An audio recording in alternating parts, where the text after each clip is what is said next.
Okay, so in continuation of Black Friday sales, purchases, and whatnot, I finally got my Samsung 33-inch refrigerator delivered. Now, the installation hasn't been completed because I actually have to take this cabinet out. There's very few refrigerators nowadays that aren't very, very tall. And it just so happened that the people who had this house before me, they put in these lower shelves because the woman who sold it to me was short. So because she was short, everything had to be lower. Now, I'm a really tall guy and everything. So me personally, I can reach all the way up to the ceiling. So what my home, my home remodeling specialist was telling me was that they can come in and they can snatch out all these old bullshit cabinets and spaces and whatnot. And I'm going to get a fume hood to cover up this old shitty fan right here.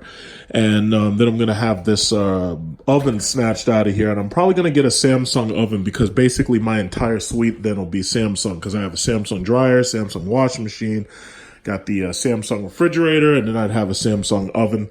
A box oven typically is about $600 or $700, so that's not a big deal. I could care less, but I'll definitely do that. So I'll have a fume hood, and then I'll have the oven matching it. Everything will basically be stainless steel. So as far as this refrigerator goes, I've noticed online that there's some people who've complained about the compressor noise. Like if you listen, you can hear it. Now, it's not a deal breaker necessarily because it's a refrigerator. All refrigerators make some humming or make some low frequency vibration or they make some compressor noise. Now, Samsung, they're notorious for building cell phones that explode and shit. That's why I use iPhone. But the refrigerator I thought was kind of nice, so I figured I'd give it a try. So they have a dual shelf design.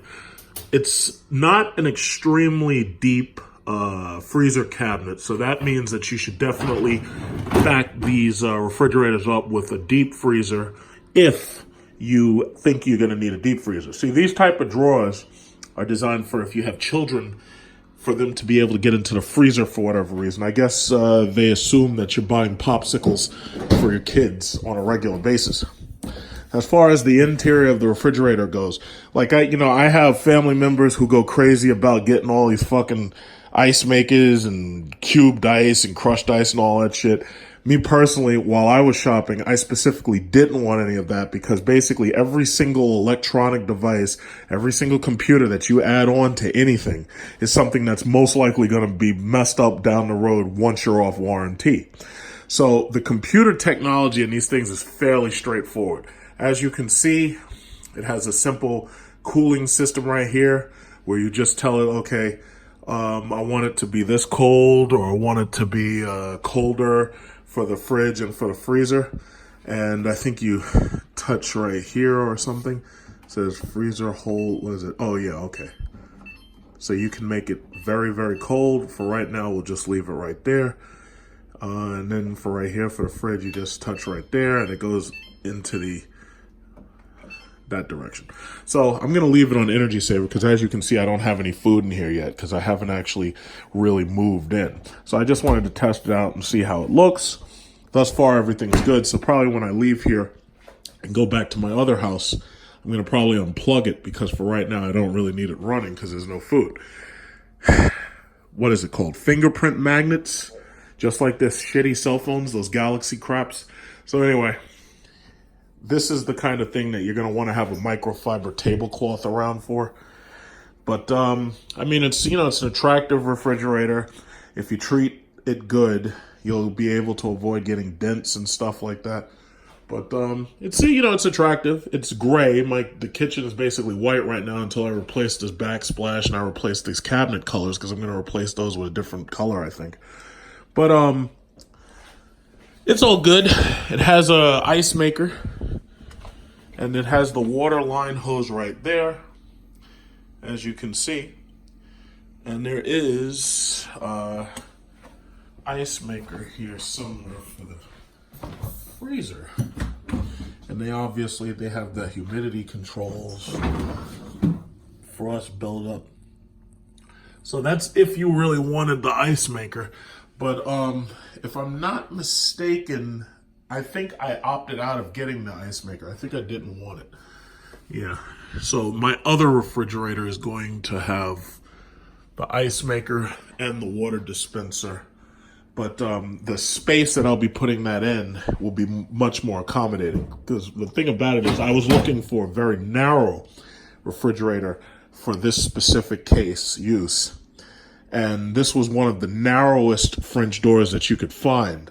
So if you're looking for a narrow French door that's only about 65 inches tall, this is a pretty nice model.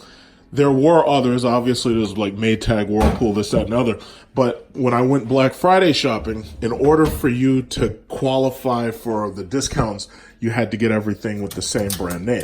I didn't have a problem with that. I didn't have a problem with that at all. So you got a pretty deep cabinet here.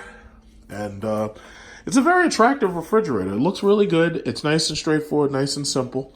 So basically, long term, 3, 4, 5 years from now, I'll, be able to talk about how well it's held up.